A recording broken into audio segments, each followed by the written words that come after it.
I was going to say we should. Tom was talking about a introduction. We didn't really discuss it. Yeah, I was going to try and do one. I'll give it a go. See how we go.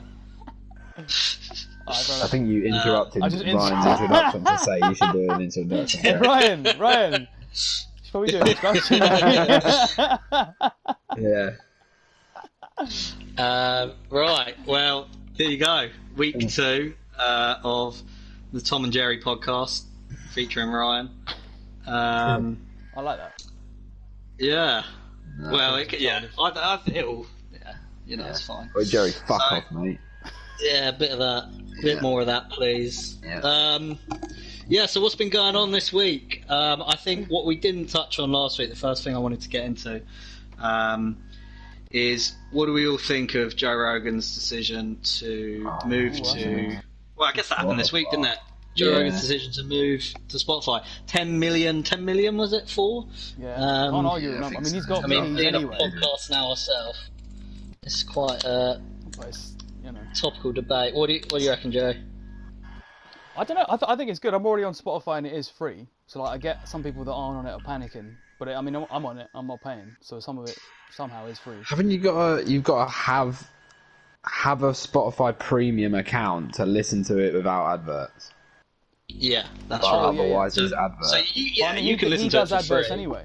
He's always done adverts on his That's thing. true, but right at the beginning of his podcast, it used to be Fleshlights. Yeah, I like his adverts. I think because he promotes things that he likes, products that he actually believes in, like his Traeger grills. They're things that if I had the money, I probably would actually buy. Exactly. Because I'm sure they're good quality produce. He's a guy with a lot of money and pretty clever guy. I'll probably listen to his advice on some things. Yeah. Yeah, that's right. I tried his. What was it called, man? He had like this brain. Actually, I've got it here somewhere. Alpha Brain, is it? That's it. Alpha Brain. Oh, the On It Memory thing. and focus. Yeah. And my thing How'd you at find the time. Well, the thing is, at the same time I got these, Alex came across modafinils. So okay. At work, I was just popping pills at work. Basically, I'd like in the morning I'd have like half of them. I did a full one on the first day, and it was way too much, man. I was fucking rushing. My hands were like sweating. Really? I'm sitting down, my hands are sweating. Well, is it like to caffeine? me.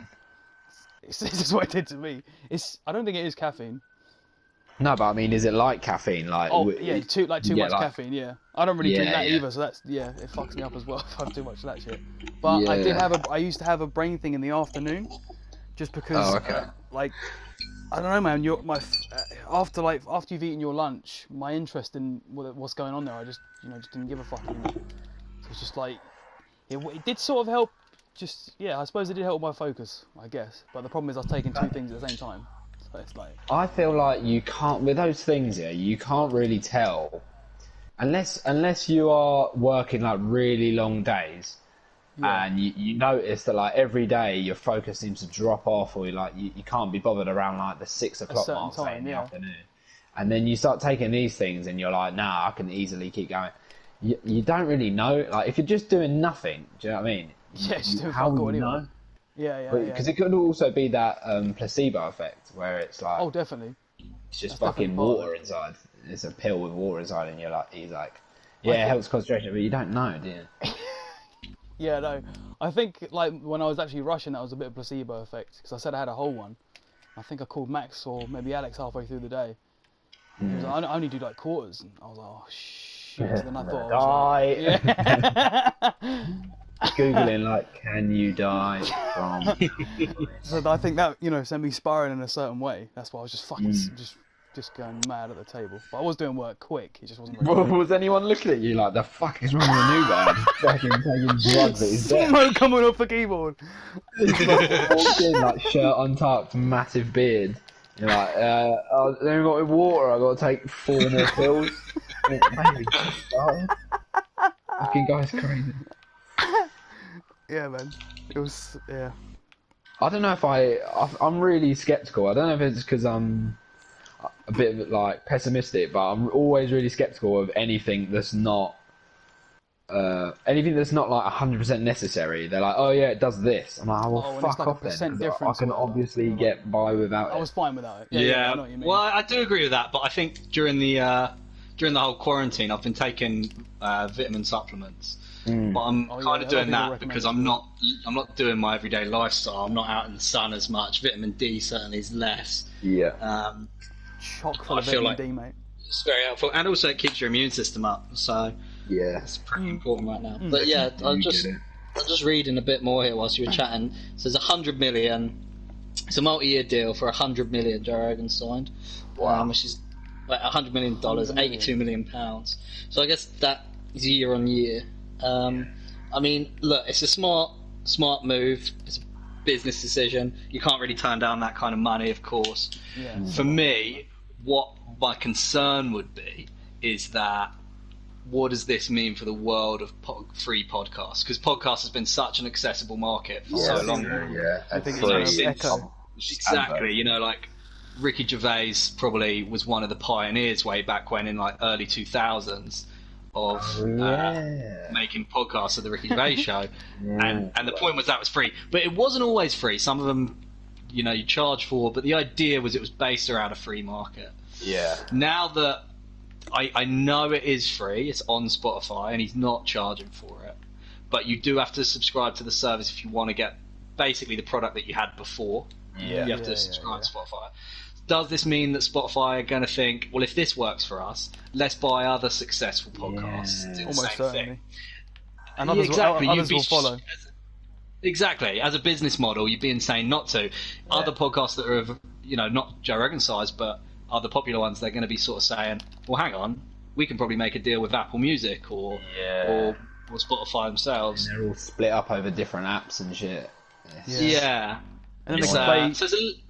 Yeah, that's a good point, actually. There's a podcast app on Apple, on an iPhone. And I just feel like, why would it be on anything other than that?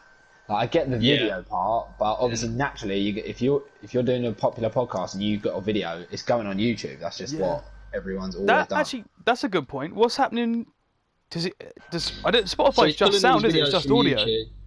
Oh, so you still can't watch it on YouTube? Yeah. I pretty much watch all of his stuff anyway. Spotify, in the deal, I'm fairly certain, I'm going to pull it up here, but I'm fairly certain in the deal he can no longer put his videos on YouTube.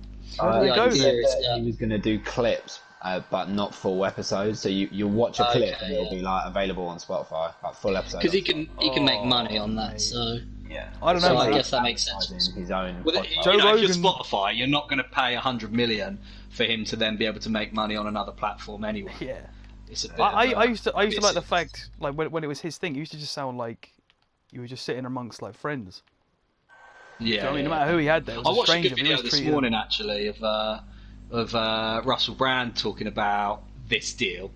Yeah, it was just a short video. And what I quite liked that how he described Joe Rogan, because I don't know if you ever saw his one on Joe Rogan, they got on really well. Yeah. And I think, you know, they had a few things in common and stuff. But what I liked about Russell Brand's description of him was that he is kind of alluding to the fact that Joe Rogan has made a lot of things that weren't before approachable, very approachable for men. I think Joe Rogan is at an epitome. He's an alpha male, right? He's like he likes hunting, he likes weightlifting, fighting. These are the things that men, you know, a traditional male would like. But he then also likes to talk about spiritual and meditation and things that I think a lot of men wouldn't focus on, like less so the physical and more the mental. You know, I wouldn't tell you guys I meditate. I don't think.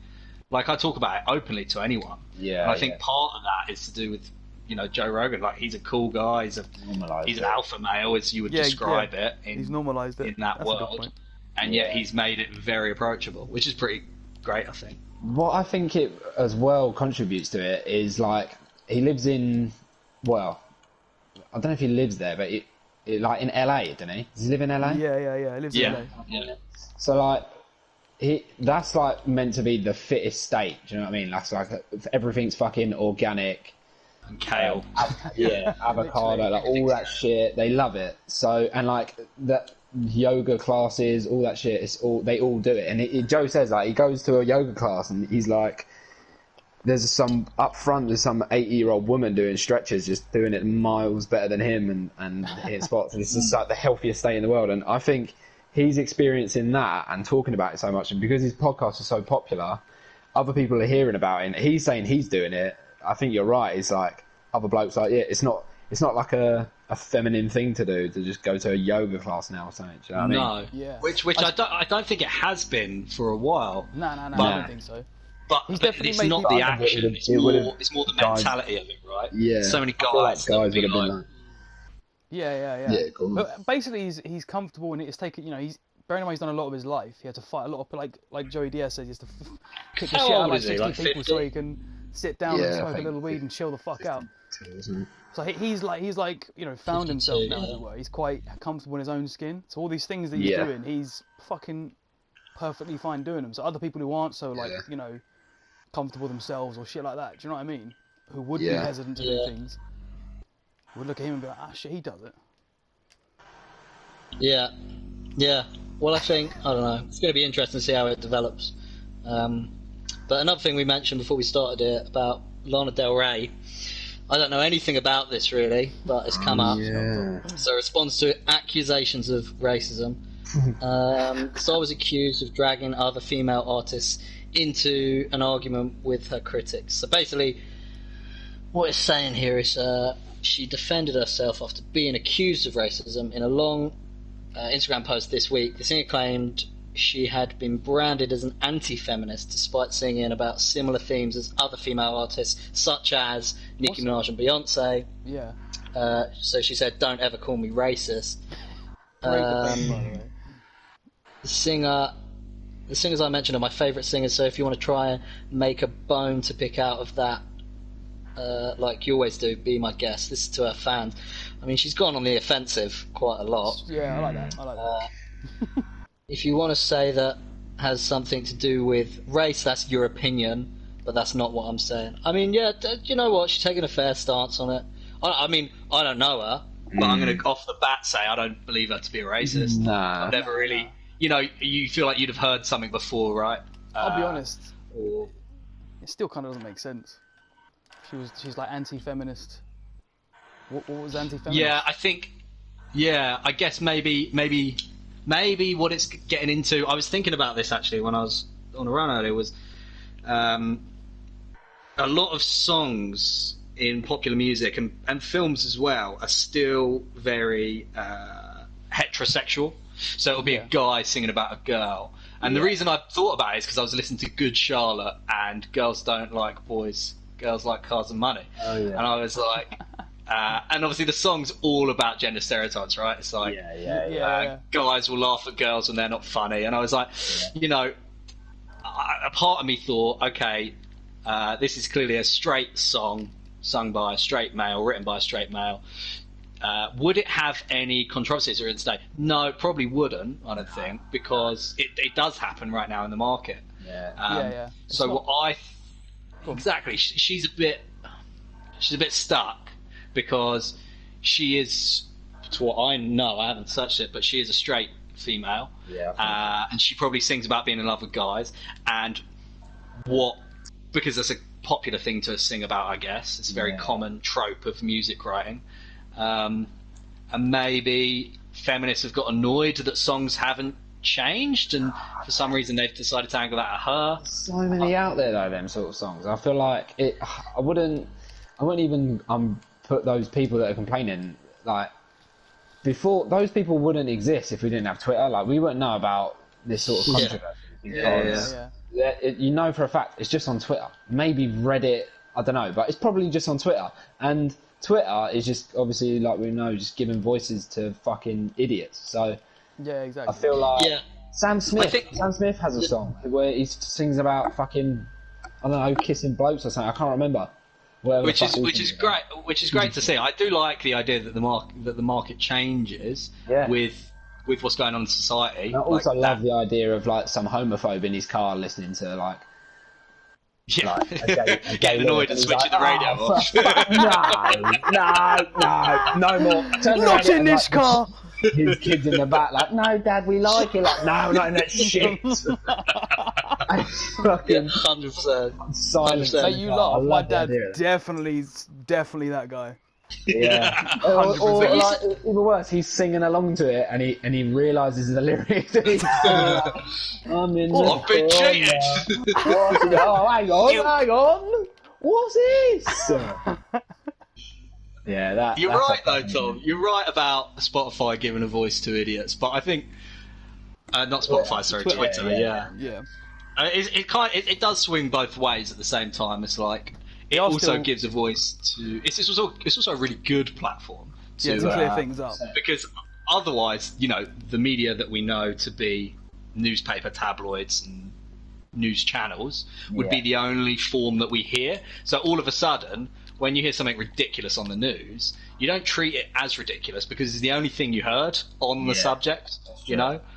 So yes, we get bombarded with news, but at least we get bombarded with opinions as well. There's a lot. That's the news. Yeah, that's the other thing. The news is more often than not 100% facts. Yeah. Yeah. Twitter is people who believe in star signs giving you their opinion on dating. Don't care, mate. You know what? Yeah. Turn your phone off. Don't care. Yeah. You know what I mean? There's nothing. People getting their news from Twitter happens often, but most of the time it comes from the wrong fucking people. Yeah, or Facebook as well. People get also working in customer service and people getting in touch with the company through Twitter, and me being on the company's Twitter accounts, seeing I like nosy. I like go on their profile, depending on how angry they're getting. I'm like, let me go on their profile and see what that. And it's like a fucking 50-year-old woman with one follower, and it's like her daughter. And she's in her bio. She's like, I like long walks in the park, and she's like, I don't know, 20 stone or whatever. I'm like, all right, love, all right. You like walks in the park, but you don't like doing them, do you? Hey? All good. And I think that a lot of people get judged on their Twitter account, but rightfully so. You should, if you're going to put all yourself out there, be prepared to be judged and ridiculed. I couldn't agree more. I was saying this to my flatmate earlier that I quite like how Ricky Gervais once sort of said the thing that baffles him is that people feel like they have a right to not get the mick taken out of them. Where has that entitlement come from? Yeah, that's so true. We grew up in a very similar scenario that he describes in that same interview, where he says, you go down the pub or your family, and if you've done something, if you've cocked up, you get called out on it, and you're made to feel bad about it, and you've done a wrong. And it doesn't happen again, or you try and stick with your opinion and you back it, and eventually it gets accepted because the rest are wrong. And sometimes it goes either way, but I think the fact that people have this, we live in a market today where people have this given right that no one can say anything about anything they choose to do. This cancels. It's really bizarre to me. It's fucking stupid, mate. Mate, everyone has to apologise if they upset anyone about anything. But you fucking. People are scared to speak their mind when. More often than not, they're just trying to make a joke about something. Do you know what I mean? Stuff like that. I'm not talking about serious. Subjects. Well, there are a lot, but it's also important, I guess, to acknowledge those serious subjects because a lot of comedians do make jokes about those, and it's an interesting debate because I find it hard. My stance on it is that you should really be able to joke about anything. Yeah. But I find it hard to argue that to the bud, really down to the teeth, because after a while I do think, well, maybe you're right. I shouldn't have made a joke about that. But what is the counter argument for that? What is the counter argument for you can't joke about everything? Well, I guess it's you should never joke down. You should never joke down. That's always a point. Like punching down. You should never. People that are less privileged than you.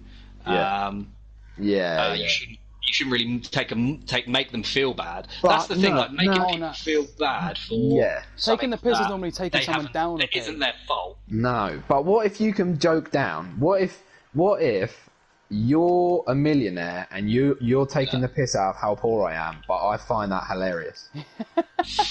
I guess you're right. It is subject to the person. That's a good point. But because I feel like I would. But I think in that scenario, Tom, you're a little bit of an anomaly. I'm just gonna say, you're the kind of bloke who actually gets off a little bit and the piss getting taken out of him. Yeah, literally, someone likes getting raped. Well, it was rape at first, but then I enjoyed it, so I mean, it's okay now, right? Who doesn't, man? I feel like that really can, like, I feel like get a good group of lads together is if we can all accept being taken the piss out of. Yeah, How can you not enjoy each other's company when you all love taking the piss out of people and also having the piss taken out of you? I think it's a little bit. I mean, you say lads. I certainly think everyone, because it's also a little bit like. It's like you learn a lot, you grow a lot. From people taking the piss out of you. You stop making mistakes. You know, whether it was a mistake or not, maybe it wasn't. And then, actually, that's a good point, because if it's something that you do strongly believe in, and your mates make you doubt it for a second, and you might come back with a stronger, more grounded opinion on it. You might still believe the same thing, but you do a bit more research, and you think, you know what, I do actually, and if that, then you know that's a result as well. That kind of loops into what I was watching yesterday with Dave Chappelle talking about that woman. Now, I don't know the story here because I'm not American, but there was a famous story of this black boy who lived in Chicago, moved down to Mississippi, and he was told when he was moving there by his mum or whoever it was that, you know, you got to be careful because you're going to Mississippi and black, and it's a bit rough. Anyway, been there for a few weeks, and supposedly wolf whistled at this white woman coming out of a shop, and she was then offended by it. I'll say this: I've never done that myself.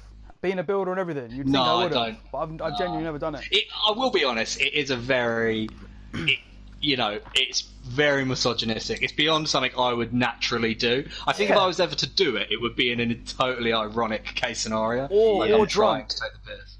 Or drunk. That's the only occasion I can think of doing it. Yeah, I don't even know if I'd do it when I'm drunk. I think I wouldn't be able to whistle. I've seen you do it when you're drunk. The mouth. Yeah, maybe you're right. But he did that supposedly, and then a couple days later he got pulled. 3 white guys broke into his house, pulled him out of bed. He's 14, actually. I forgot to mention. He's 14 years old at this point. This isn't right. Pulled him out of bed, and like from his family or where he was staying, and he was then found, I think, like a week later in a ditch just outside of town. Or no, he was floating in the river next to the ditch. He'd been tied to like a wheel so he'd sink. And he was beaten to shit. He was like swollen and bloody dead. Oh, so they murdered him? They murdered him, yeah. Absolutely crazy. So like a proper detailed description of how they killed him, and right at the end, it's like, oh, he's dead. Yeah, drowned him, beat him up, stabbed him, killed him, dead. Oh, he died. Oh, killed him. You can dive more there? And then the really interesting thing was after they found the body, his mum came out and said, "We have to have an open casket funeral. We have to." And his body was ruined, and she said because she was like, she was like, people need to see what these guys did to a 14-year-old boy. It's fucking animalistic. Because of racism, and apparently, and then it started a big movement, and it really helped support, civil rights movement and all of that. Anyway, he goes on to say that woman who was wolf whistled at, she died in about 2012. On her deathbed, she said that she lied, and he never wolf whistled at her. Oh, wow! So he didn't even do it. Yo. So he died for no reason. Kid. She wasn't even wolf whistled. What? How did they get the murderers? I don't know. I'll have a look. But what was interesting about that was Dave Chappelle said the first thing he thought was, "You lying bitch." then he said he started to think about it a bit further, and he started to think, well, she did lie, and she held on to it her whole life. Obviously, there's this person. You start to put rationale to it, right? So put yourself in her shoes. Why would she lie and keep that a secret her entire life? Because she's scared of of not doing that, of what the repercussions might happen to her or whatever. She's held on to that her whole life, and he started to feel bad for her. And then he thought, well, actually, that lie got that boy killed, which triggered the motion for the big civil rights movement, for Dave Chappelle to be able to stand on stage and be a comedian. And in a weird, fucked up way, that lie has literally given him an amazing life. So he then thought, in a way, somehow I want to thank her, that lying bitch. He finishes it with. And all he sort of said, the last thing he said was that he thinks Donald Trump becoming president is the equivalent of that lie. He thinks he's never seen so many people come together in hatred for this guy in the country. He thinks that, yes, it looks bad right now, but it could well be the motion and cause that the pendulum creates swing. unity across the whole state. The damage that's done. People come together over like that. They're all going through the same thing. You know what I mean? The damage that's done. Yeah. It must be so fucking weird to live in America where like there's that much hatred for. Well, like obviously we have racism here, but it's on such a big scale there.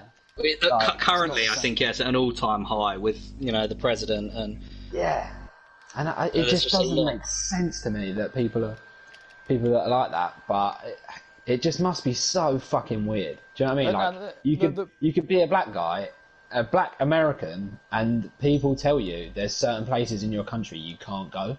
You're from that country. Like your parents could be from that country, maybe your grandparents came from a different country, but you're 2 generations in, and you're being told you can't go certain places in your country. It's too dangerous. That is fucking nuts, mate. Yeah, it's fucking weird. I remember we were talk about going to different countries with Lewis, and Lewis was like, well, actually, he wanted to see where everyone decided to go first before he was going to weigh in. And I was like, fuck, I never thought about that before. Do you know what I mean? But that's something that's do you know what I mean? Yeah, we're so privileged, man. There was, I think, another comedian talking about that, saying how like you get to an age where, as a black parent talking to your black kid, you need to explain to them why they can't be out late in certain areas and why they can't hang around on the street corner with their mates, and then they need to explain why they can't do that. Go into, okay, this is what the way life is and why we can't do it, but your mates can who aren't black. Yeah, so fucked. Yeah, don't you think like just like as a child, like no one's born racist. Do you know what I mean? Just off the bat, you just depends on you meet, etc. Your parents, all that sort of shit. Do you know what I mean?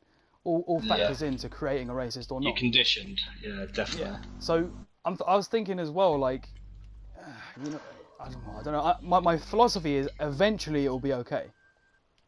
Just because all the new people coming into the world aren't racist. Everyone who's been born is not a racist at the beginning. I see what you mean. The numbers are constantly going against them. Eventually, like honestly, I was thinking the other day. Eventually, I hope that like people, like you can still, like they don't say that certain people can't say certain words.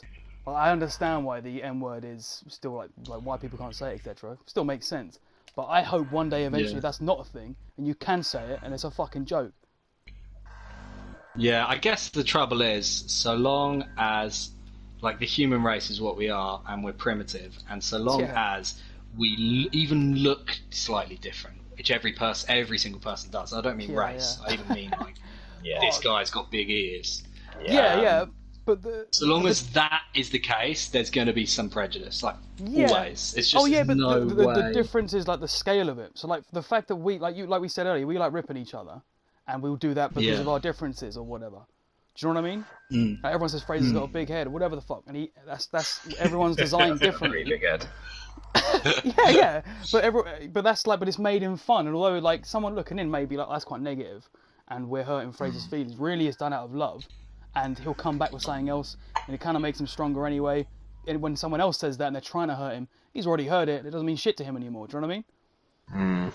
But like the difference is when we're making these jokes, it's kind of it's jest, it's funny, it's shits and grins. When these other like people are being prejudiced, you earn the right to make the joke, right? Yeah. We're friends. We've met, so we know who you're talking to. It's not a stranger. It's not like you know, like think about this, right? Think about like this has happened as well. So two white guys are sitting on like their front in America. They're sitting on their like front lawn or whatever the fuck, and sitting on the back of a truck, and they see like two black guys move into town, and their discussion from there on in is about like, you know, who the fuck are these cunts? Da, da, da, da. Imagine fucking being in that situation. That's such a fucking hate-filled life. Do you know what I mean? Do you know how taxing that is? Just because someone's walked in front of you, I've got to be angry now. It's like, fuck that, man. Yeah, I want to be angry about stuff I need to be angry about. Do you know what I mean? I mean, I want to be angry about fuck all. That'd be great. Yeah, well, yeah, exactly. Yeah. Honestly, someone wouldn't move out of my way on my run today, and I almost fucking killed them. Something about me feels like being angry is almost addictive. I feel like I get like this fucking rush of fucking anger, and I don't love it, but yeah, you do. I don't know. Maybe it's from quarantine. My anger has gotten so much worse in quarantine, and I feel like it's the only emotion I'm feeling, other than like pissing myself laughing on PlayStation or just extremely angry. I'm not getting anything else. Yeah, maybe hungry. That's the only other thing. But he. That's biochemistry, right? It's like yeah. Got a bit of aggression from no, I mean testosterone. Yeah. I don't. Really I'll be honest, man. I'm not a bioscientist. Yeah. It's with regards to like how you feel and stuff. I think it's very much like, you know, if you're in a hostile environment, you're not going to feel great anyway. Do you know what I mean? Like earlier on, my mum started talking to me about my sister, and I don't know why, but I don't like talking about her generally, just because she's in Australia. She's so far away. There's nothing we can do to whatever. Yeah. I just feel sad whenever we talk about her. So I just don't like talking about her, which is weird. But so my mum's like, but then even before I came on here to do this, I was a little bit saddened because we talked about, and I was like, I don't really want to talk about her, etc. And that kind of put me in a bad place. But since talking, just come and have a chat with you guys, I feel better. But like, that's I'm very much a reactive person. I'm someone who like the other day I was at my nan's doing gardening, and my dad pulled up. He's got a job across the road, and just like I was just standing in the garden for a minute. I was in the sun. It was hot anyway, but I was just like, my head was red with just like just like fucking fury. I was like, oh man. Yeah. Well, you said it yourself 5 minutes ago, Gerry, that you know, obviously certain things take more time than others, but you know, Fraser probably doesn't want to talk about his big head all the time. But the more we joked about it, the easier it got for him. He's which heard it is before. he's sort of saying the more you talk about something, the easier it becomes, right? It's like It's like anything. The more you run, the easier it gets. The more you meditate, the easier it gets. Exactly. It's to do with like imbalance, like verbal and like imbalance. You know what I mean? When you say something, you're trying to like take the piss out of them. You kind of half the time you kind of want it to be like maybe offensive, but really what I try to go for is off guard. Say something that's like just fucking weird, and then they're like, "What the fuck?" Do you know what I mean? Yeah. I can't think of all right. Well, what else? What else has been going on this week? What? I'll tell you what I saw on Twitter. Something about the guy from The Chase was making like misogynistic, some sort of Bradley Walsh. Nah, sorry. The Chase, but the chaser, the beast, that guy. The white one. Oh, the beast. Yeah, the big fat geezer. Yeah. Let's have a look. The Chase. Why did the beast storm off? Is this what it's about? 8 hours ago? I don't know. I don't think so. It was something like, it was a crude joke. I think that was the headline. It was like, Beast makes crude remark about actress. It was I don't know if it was a celebrity edition, because I didn't read it, so I don't know if it was like a famous actress. Did you read it today? Yeah, I saw it on Twitter earlier today. It says, in last night's Thursday, 22nd of May, 4 brand new contestants were introduced to Bradley Walsh on The Chase. Like always, no one knows which of the quizmasters they'll face, but they found out it would be Mark Lebet, who's the beast that you mentioned. Yeah. While contestants Michael, Trish and Terry will sail through the rounds, actress Vicky did not reach the final. She opted in for the Beast's higher offer of $32,000, but unfortunately this led to her being kicked off the show. Yeah. Fair enough. The remaining contestants managed to accumulate a prize of $60,000 if they were to win the show. Working together, the trio answered as many questions as they could. They managed to answer 22. It looked like they were a step closer to winning $20,000 each, but before they could take home any of the money, it was the Beast's turn to play. Lebet had answered 22 questions before the time ran out so that he could win the game and stop the contestants from taking home the grand prize. That's what he had to do.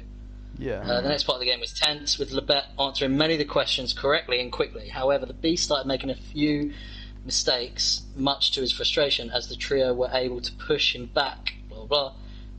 Before they get them right. With the questions, the time ran out. This is such a long article, man. Yeah. So they won. As he was leaving, the Beast... Oh, here we go. But rather than the contestants and Bradley instantly celebrating, they would have speeches about what happened next. Instead of staying behind to celebrate, Lebet, the Beast, curtly congratulated the team, got out of his chair and walked off set. As he was leaving, the Beast even punched the wall, clearly angry he didn't win. The set went silent before Bradley joked, "This is what happens when they let loose. I hope he's going to pay for that." Jesus. So he got really pissed that he lost. Basically, he's a shit loser. Has this been since quarantine? I don't really watch that show. I saw though. It was something about an actress. He pissed an actress off or something. Well, maybe he said something funny to the actress was the one who got eliminated. So they make quips and snide remarks sometimes, don't they? Yeah. And it's always so uncomfortable and awkward on live TV. It's like, oh, they're such cringy jokes. Yeah, I'd hate to be honest. It's just there for the OAPs that are watching it at home. I mean, don't get me wrong. I watch the chase, but the jokes aren't for I like the questions and the jokes aren't for that's what I like. Yeah, I like the questions. As I've gotten older, some 70-year-old woman that fancies Bradley Walsh. Bradley Walsh is from South Oxy, actually. Wore his parents. Yeah, and he is, and he's on Doctor Who now. Oh, jokes! That's why I thought it was funny. I could hear him being like, "Oh, he's paying for that." Like, fucking. Go and have it he's out got a real Watford accent, doesn't he? I hope he's paying it. He is funny, Bradley Walsh. I do like him. He's got jokes. That's a bit mad, though, isn't it? So was that episode aired during the quarantine? Maybe that dude's fucking stressed out or something. Oh yeah, it's probably not. It's not live, I guess. Maybe you're right. I guess they pre-record these episodes. Yeah. Yeah, I don't know. But yeah, I always thought I'd like to go on Deal or No Deal. Would you? Is that if you could pick any fucking game show? Yeah, because it's just blind luck, and I wouldn't embarrass myself. I feel like if I went on Who Wants to Be a Millionaire, I'd probably get the first question wrong. Yeah. I'd be a me. To be fair, you're right. I think as far as embarrassment goes, what's it called? Who Wants to Be a Millionaire is probably the most embarrassing one to lose because you've got 3 lifelines, and it could be it could be a question that most people find pretty easy, and you're like, "Oh, I'm gonna ring my dad." I think. Saying that, you ever see that geezer that won it and rung his dad, and he was on the final question, and he rung his dad, and he was like, his dad answered, he's like, "Hello," and he's like, "Right." The geezer said it's an American one. And the geezer said to him, "Right, before you call him, you get to read the answer and then or the question and then the answer. You have 30 seconds." Calls it in, dad answers, and he goes, "Hello, Dad." He's like, "Hello. Yeah, I don't need your help. I just wanted to tell you I'm about to win $1 million." And then he goes, "And the answer is this. Lock it in." And he's right, and he wins. No way. Absolutely quality. And he was so cool and suave about it. Just kept face the whole time. I was like, that is quality. Jokes. Seeing that guy that's telling himself he's American as well. He's telling himself he's gonna win $1 million. The woman's like, "Okay, would you like literally every question he's like, A, final answer, B, final answer, all that shit." And they're like, "Okay, would you like to use any of your lifelines? Are you sure?" He's like, "No, because I'm going to win $1 million." And the whole time he's telling the host $1 million, he doesn't fucking get it. He gets to 3/4 of the way through the questions, gets one wrong. Every single one, he doesn't take any. Aced. Yeah. There's no gap between her saying D and him saying his answer. Do you know what? Rate him highly. Literally backs himself. I rate Gets 3/4 of the way. He's like, "Yeah, come on, mate, don't fuck about it. Let's go." Yeah. I think he goes home with nothing. Or does he? I don't know. I'm not here for your show. I'm here for $1 million. But he cries as well. It's really jokes because he's like, You just like watching someone broken, didn't you? You like to see someone get broken. Really, yeah. He's like really sweaty, and his glasses are like fogging up, and he just starts crying. This fucking Tom's there like licking his lips, like literally rubbing my hands together. No, there is something I really enjoy. There's a thing on YouTube, and everyone needs to watch this at least once a week. It makes you feel so much better about your whole day. It's called Cringe Compilation, and it's just people fucking dying inside. Actually, there are ones called People Dying Inside. I can't watch it. Oh my god, Mate, I love can't watch Cringe Compilations. Too much. How do you watch them? Specifically, People Dying Inside compilation. That's what it's called. People Dying Inside. Mate, I know what you mean. It's honestly, it makes you feel so much better about yourself. And every now and then, I have thought to myself, like, I wonder when the next time. You are a sick bastard. I'll be sitting at home on my own, and I'll think it will just pop into my head like, I wonder when the next time I'll do something really embarrassing, like, and something really like. Well, for you, Tom, it's probably later that day. Honestly, probably when I listen back to this, and I'm like, Jesus, what a cunt. When just like something's like you just can't escape it, and you feel your face going red and shit. That I love that, and you just see them burning up. You love that. Honestly, Golden Balls. I couldn't watch that show. Oh my god! I couldn't watch that show. Oh, that's such a good one. Have you seen that show? I've seen I've seen the show. Have you seen the one where the woman like says she's going to split the money? With the dude. Yeah. And, honestly, and you sure you're going to split it? It's like No. Oh, she still. Oh, I'm gonna get sick. Literally. And then they're just standing in front of each other a little bit. And I'm like, what's weird about this? Well. He's broken down, and she's like, sorry, sorry. But it's the audience, isn't it? It's the audience like, the audience just make it so much they're kind of like, they kind of question them why they're there. They're like, why have I come to watch this? Can I go? Mate, they're like, no, we're still filming. This one on Watch People Die Inside is it's like American news show, and they've got a split screen, and on one side it's the Democrats and the other side is the Republicans, and this guy's got to like basically pitch for his side, and he does it really well, and then she's like, and they've both got 60 seconds to do it, and then she's like, okay, Jeff, over to you, and he goes over to the other politician, and you can see in his face he's really nervous to be on TV, and he probably can only think about how nervous he is. You can actually see it in his face, like he's licking his lips, his mouth looks so dry. You can hear when he opens his mouth, it makes this like Velcro noise, and his fucking tongue stuck to his mouth. And he opens his mouth, old Velcro lips. Old Jeffy Velcro mouth. And he tries to fucking talk, nothing comes out. I mean, sound comes out, but like nothing comes out. He's just like, and all he can do is do these awkward laughs in between noises, like, and he's fucking dying inside. And she's trying to reassure him. No one's cutting. Like everyone's like, I don't know, just wait till he remembers. No one's doing anything. He's like, it's all right there, Jeff.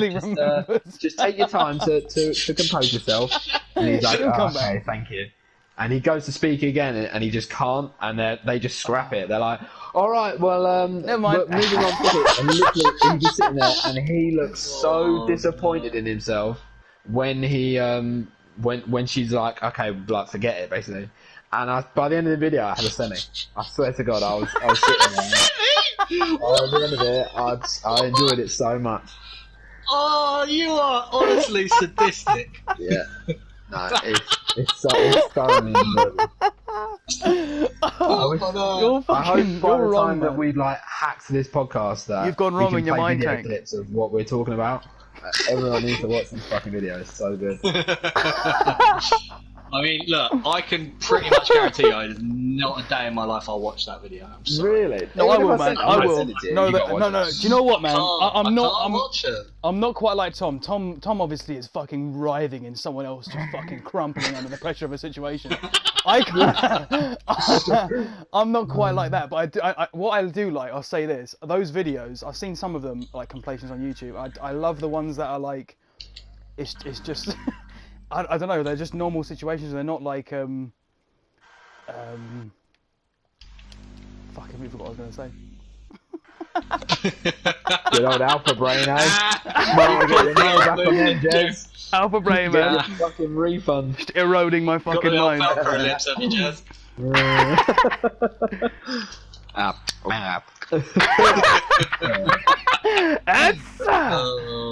That's great.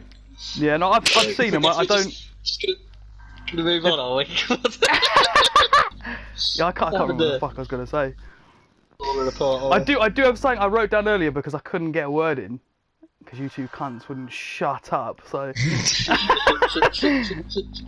But basically, we were on the subject of like hate speech and you know how people can be offended by stuff very easily, etc., etc. Oh yeah. And I've made a little note here. It was just Patrice O'Neill hate speech. Funny enough, I was watching a video earlier, and it's just like it's just audio footage of Patrice O'Neill on a radio show, and he's like, "Why can't I hate you?" The comedian. Okay, not familiar. Oh mate, you'll love him. He's got a stand-up special called Elephant in the Room. It's honestly it's fucking hilarious. Everyone knows him as like a truth speaker, but fuck was I gonna say? Oh yeah, so his thing on hate speech, he's like Get your fucking money back, man! I tell you. I lost my train of thought. Honestly, Spotify ain't paying 100 million for this. I'll tell you that. But he was like, why can't I hate you with speech? Why can't I hate you with speech? Because if I can't hate you with speech, I gotta hate you with other things. But I'm still gonna hate you. I think it's a good point, mate. You've got to be able to like express yourself, you know. Yeah. Yeah. But that also falls into the whole freedom of speech American thing, which you know we know full well is both intuitive and counterintuitive. Yeah. Gets you in trouble, makes you feel better. Yeah. Like masturbating. Yeah, a bit like that. In public, I mean. Yeah. Yeah. But over porn. Not fucking weirdo. No. Yeah, cool. That's not weird. Well, yeah. I'll say this. Just because we got onto porn, I've got an interesting question. Have you ever, you know how when you're on a porn video and there's like thumbnails? Oh yeah. Have you ever been onto like porn sites that aren't just like Pornhub? I mean like the fucking depths of the fucking internet. Deep. Have you been on one of them? You know what I'm talking about? Have you ever? Now here's an interesting question because it happened to me. For the sake of conversation, I'll say yes. A couple of weeks ago. Have you ever been watching a porn video and then just the thumbnail of one of the other videos just puts you off? You're just like, no, I'm done. I'm okay. I'll just fucking. Do you mean the caption or you mean the picture? No, the picture. What do you mean, Jez? What's the picture got to be to put you off? Yeah. So normally they're quite easy. Mm. No. This is in all fairness. It was a fucking. I don't know the name of the website. It was a dodgy website, but it's one of those ones that comes from other links. So I was on a different website, and it comes through different links. I just did a fucking. Just going down a fucking hole of new windows, opening new windows, right? A rabbit hole, perhaps? Yeah, literally. But the one of them was, there's a guy, so there's a horse in the background. Now, it's, you know, he's probably going to be used at some point. Never lead with that. He does, yeah, but there's a woman laying on her back, and I've never seen vagina open as wide as it was. But you asked, man, you asked. Oh my god. What did the caption read? Come on, read the caption and don't click. Yeah. I didn't. That's what I'm saying, man. I saw that thumbnail just on as I was like before I went to go watch the video. I just wanted to see what else was on the website, and I was like, you know what? I'm okay. I'm gonna just stop. You know what? I'm gonna go watch some Disney movies. I'm gonna go watch more Star Wars. There's a horse in the background. The way any good was in the foreground, to be honest. Yeah. Well, it looks like it was early on in the video, and she was getting sort of warmed up. That's how I'll describe it. Let's just say she has consensual sex with her husband, and they just so happen to live on a ranch. That is probably where it went. Probably, yeah. Gerry probably paid for that video as well. That video was like a £5. What'd you say? You probably paid for that video as well, innit? You're just on the shittest website. It's really shit porn. Some of it involves animals, and you have to pay for it. Yeah, it's animals, anime, and anal. Right, well that makes it an hour, so we'll probably finish on animal porn, shall we? Yeah, better add. Poor Gerry has to top up his alpha brain pills, and we are going to fucking far more vicious categories. Alright, well, cheers, boys. Good chat. Sweet. We all learned a lot. Yeah. And, thanks everyone for listening. Come back next week, I guess. Yeah. Alright, cunts.